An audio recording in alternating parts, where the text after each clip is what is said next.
ते सदाभाऊ खोत तसंच गोपीचंद पडळकर आज वारकऱ्यांच्या वेशामध्ये विधान भवनामध्ये दाखल झाले। विधान भवनामध्ये खोत आणि पडळकरांनी सगळ्यांचंच लक्ष वेधलं।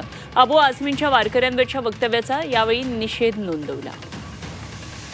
आजपासून पावसाळी अधिवेशनाला सुरुवात होते आणि आज अधिवेशनाला सुरुवात होण्याआधी गोपीचंद पडळकर आणि सदाभाऊ खोत यांनी अशा प्रकारे एंट्री केली वारकऱ्यांच्या वेशामध्ये आणि टाळ हातात घेऊन आणि भजन गात अशा प्रकारे आज पडळकर आणि सदाभाऊ खोत आले आणि सभागृहाच्या कामकाजात आता ते सहभागी होतात। मात्र वारकऱ्यांबाबत अबू आझमी यांनी जे वादग्रस्त वक्तव्य केलं होतं या वक्तव्याचा त्यांनी निषेध केला।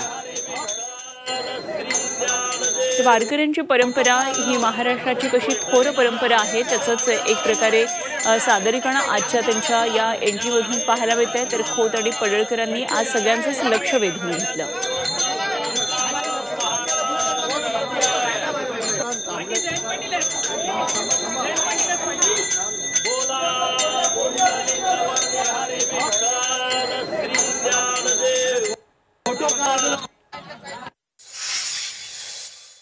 लोकांना अशा या वारीला गालबोट लावण्याचं षडयंत्र केलं जात आहे आणि अशा षडयंत्राला कोणताही वारकरी बळी पडणार नाही।